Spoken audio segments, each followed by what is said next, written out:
Bonjour à tous et merci d'être au rendez-vous de l'information de la mi-journée sur RTI2, la chaîne la plus proche de vous. Au sommaire de l'actualité, l'école inclusive pour l'égalité des chances et la réussite pour tous, une initiative des forces vives ivoiriennes pour mettre tous les apprenants au même niveau. Et puis hors de chez nous, crise ukraino-russe, Volodymyr Zelensky sur le front de l'Est pour défendre les couleurs jaune-bleu, chères à son cœur. Encore merci à vous de nous suivre sur RTI2. Une école inclusive pour des élèves dits normaux et d'autres en situation de handicap. Une initiative pour réduire les préjugés et surtout faciliter l'insertion des enfants au même degré. Dans cette école inclusive, tous les élèves apprennent des métiers dès le bas âge, sans différence aucune. Notre équipe de reportage y a fait un tour. L'entrepreneuriat.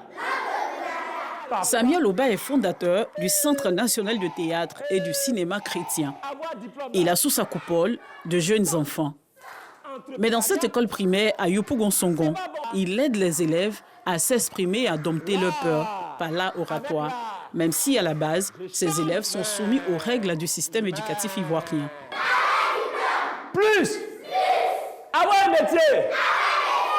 Oh. Dans le cours, ils vont dans les différents niveaux. Mais il y a un cours de thérapie où ils sont ensemble. On appelle ça la pédagogie inclusive. On n'exclut personne. Ceux qui bégayent, on les met ensemble avec ceux qui parlent bien. Ils vous rendent le texte, apparemment sur le plan théorique, mais sur le plan théâtralité, sur le plan dramatique. Bon, ça va rester dans leur mémoire. Quand ils seront en phase de situation de travail, ils vont se souvenir que l'école plus le diplôme ne nourrit pas simplement son homme.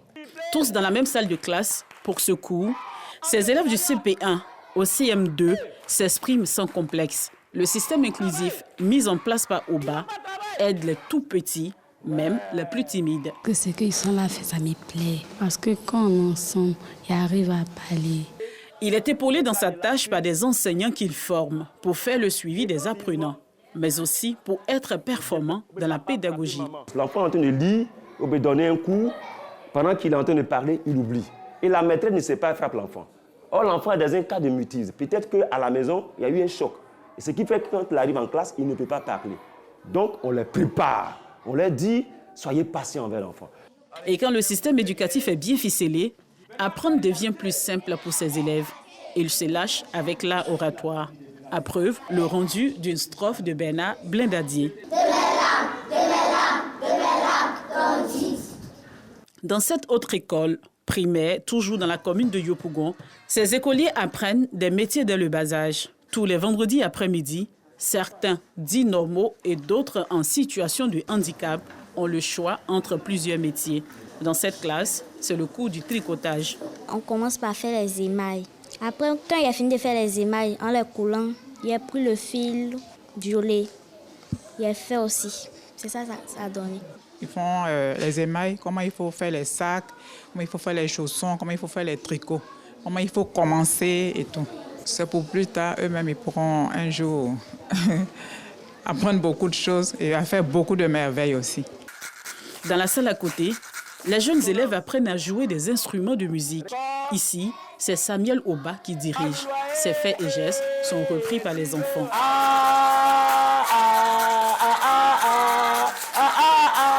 Après ces exercices, c'est l'heure du bal poussière dans la cour de l'école. Un mélange de percussions et de voix. Le tout fait bouger plus d'un. Occasion pour cet apprenant de s'exprimer sans crainte. Mais quand la musique s'arrête, silence. Il est muet. Celui-ci bègue, mais chanter lui fait du bien. Quand je ne chante pas, je bègue. Je se moque de moi. Après, je me fâche. Quand je chante, ça me fait bien m'exprimer. Et je parle en chantant. Et si yo, allo, allez, et si yo, allo, allez, et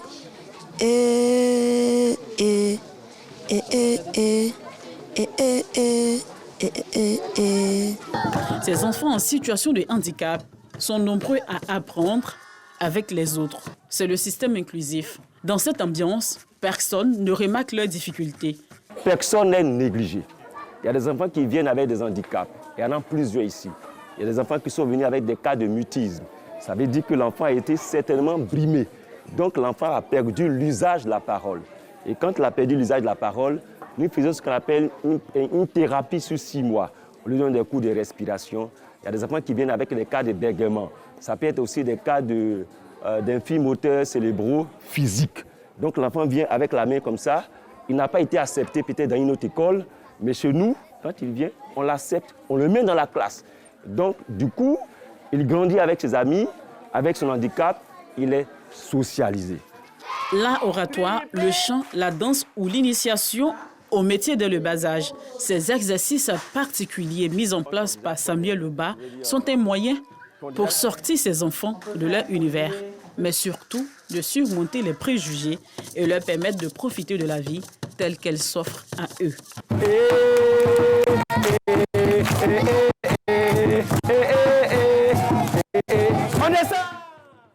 Une très belle initiative encouragée pour le bonheur des enfants de Côte d'Ivoire.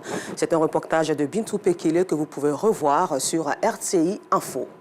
Dans la commune d'Abobo, on constate malheureusement de plus en plus des regards décoiffés aux alentours de la gare routière. L'omniprésence de ces regards pollue l'environnement et constitue un obstacle à la bonne circulation des véhicules, une situation qui inquiète les populations. Bintou Pekele. À Bobo Bonko 2, non loin de la gare routière de la commune d'Abobo. Des regards non couverts, un danger permanent pour les riverains. Ces populations pointent le laxisme de la mairie face à cette situation. Chacun doit savoir que si ce caniveau est bouché chez lui, à la maison doit être bouché. Donc on doit tous entretenir ce caniveau-là. La mairie doit trouver une solution de telle sorte que les caniveaux soient fermés. Quand c'est fermé, les ordures ne rentrent pas dedans. Quand les ordures ne rentrent pas dedans, ce n'est pas bouché. Un fait qui déplore Maïba. Elle a peur pour les tout-petits qui pourraient se retrouver au fond de ces trous si rien n'est fait. Je demande la clémence des autorités et non qu'à surveiller les caniveaux. Parce qu'avec la pluie, le temps de pluie qui arrive là, on a très peur. Les enfants à bas âge, c'est très dangereux pour eux aussi. Les regards à ciel ouvert sont un dépotoir d'ordures et un nid de moustiques responsables de plusieurs maladies. Ajoutez à cela des eaux usées. Ces regards sont aussi à la base des pannes de véhicules. Un cauchemar pour les propriétaires de voitures. La présence des regards ouverts est un danger pour nous les automobilistes. Parce que ça peut même casser nos pneus, même renverser même la voiture. En attendant qu'une solution soit trouvée, les regards des populations sont tournés vers les autorités compétentes qui se défendent. Tous les réseaux, n'est-ce pas, de collecte des eaux usées, des drainages, des eaux pluviales enterrées, tous ces réseaux-là, n'est-ce pas, ne sont pas placés sous la responsabilité de la mairie. Ces réseaux sont propriété, n'est-ce pas, de l'État de Côte d'Ivoire, gérés par le ministère de l'Hydraulique, l'Assainissement et de la Salubrité, qui a signé un contrat d'affermage, n'est-ce pas, avec la Société d'assainissement, qui a l'exploitation de ces réseaux. Des regards ouverts, un danger public. Et comme le relève la mairie, les dérobeurs de couvercles de regards devraient être dénoncés et appréhendés. Mais dans l'immédiat, une action de la mairie pour résoudre le problème est attendue avant que le pire ne se produise. Un peu plus loin du district autonome d'Abidjan, l'association Les Étoiles Brillantes d'Agboville, dans la région de l'Agnébitiassa, a organisé une retrouvaille entre ses membres pour prôner l'entraide et la solidarité féminine. Une occasion pour la présidente fondatrice d'offrir un cadre ludique de divertissement et d'échange en prélude à la fête des mères. C'était le week-end dernier en présence de Maïssa Kogay. Procurer de la joie de vivre à une mère, c'est lui témoigner sa reconnaissance. Yohan Yaokono l'a bien compris à travers ce geste symbolique. La reconnaissance pour tout ce qu'elle a fait pour moi, et je tiens à la remercier par ce geste. J'ai senti la joie dans ses yeux. J'ai su qu'elle était fière de moi par ce geste. Et je ferai toujours mon mieux pour la rendre heureuse.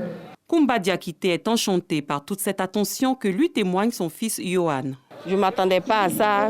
Je suis tellement contente, émue. Je ne sais même pas, les mots me manquent.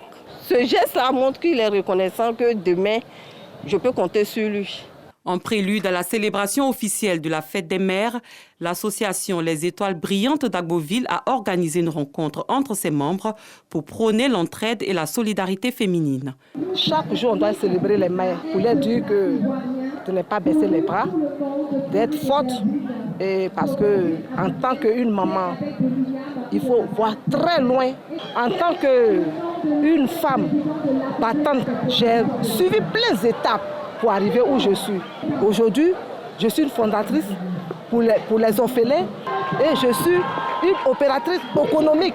Une initiative saluée par Mariam Koulibaly, marraine de la cérémonie. C'est un peu une promesse que l'équipe de Fréquence 2 a faite, qui aujourd'hui est tenue et qui permet de mettre en lumière en fait la solidarité féminine. Le travail de ces femmes qui sont en zone rurale, qui sont dans les marchés, qui sont dans les commerces, qu'on ne regarde pas forcément toujours de la même façon, mais qui sont des femmes qui contribuent au développement de notre pays. Et comme Fréquence 2, émanation de la RTI, aime bien entrer dans le quotidien des populations ivoiriennes, c'est un peu l'occasion de mettre toutes ces femmes en lumière, de leur souhaiter une bonne fête et de leur dire merci pour ce qu'elles font. Je suis vraiment très contente. C'est vraiment une grande première. C'est vrai que d'habitude, nous fêtons les fêtes des mères, mais aujourd'hui, en tout cas, c'est une grande fête pour nous. Parce que c'est la première fois que nous associons des villages. Et vraiment, nous sommes très heureuses.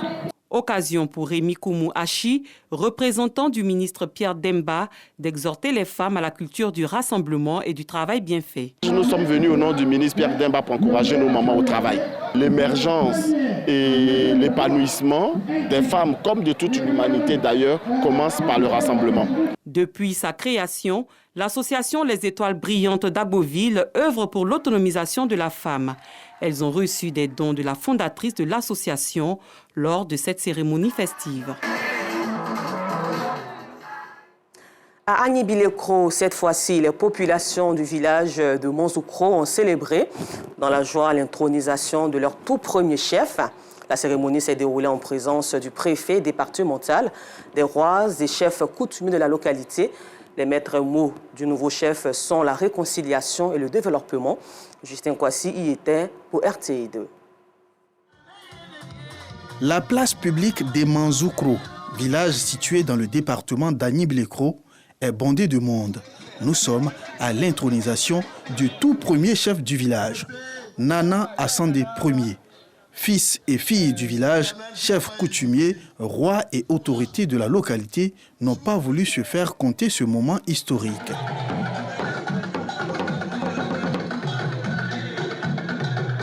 Ce moment tant attendu est la satisfaction des populations du village. Les liens qui se trouvent entre les musulmans et les catholiques, je crois que c'est très bien. On s'entend très bien. Parce que je pense que tous les musulmans qui sont là, c'est grâce à mon vieux qu'ils sont là.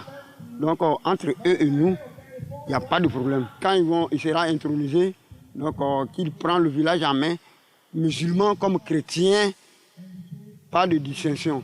Une occasion pour le préfet départemental de prodiguer de sages conseils au nouveau chef afin de mener à bien sa mission. J'ai insisté sur la réconciliation parce qu'en tant qu'autorité administrative, moi c'est un acte purement préventif. Je le dis parce que je voudrais que tous les administrés restent dans cette ligne-là. Si il y avait un incident, il faudrait que vite les gens oublient cet incident pour pouvoir se réconcilier. Nana Assandé Ier, quant à lui, compte sur le soutien de tous pour le développement des Monzoukro. J'ai vu une femme qui allait dans les marigots matin là. Ça, il va falloir qu'on s'attelle à pouvoir trouver une petite solution à ça. Ne serait-ce qu'une adduction d'eau, ça peut arranger le village. La première dame dit qu'il faut que la jeune fille aille à l'école. Mais s'il n'y a pas de classe, les jeunes filles, comment iront-elles à l'école? C'est pour cela que nous allons nous atteler. Même s'il faut se cotiser pour pouvoir faire des briques, géobéton, nous allons le faire et on aura une classe assez propre pour que les enfants puissent aller à l'école.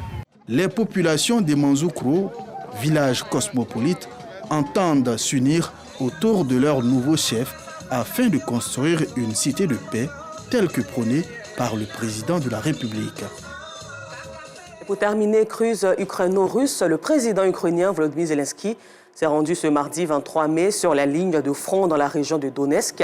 Il a visité des positions de première ligne dans la zone de défense Volgograr, Marinka, où des combats avec l'armée russe sont en cours depuis des mois. Des photos de lui, Zelensky, avec des militaires ont été publiées. Encore merci à vous de votre aimable attention et bonne suite au programme sur RTI2, la chaîne la plus proche des populations.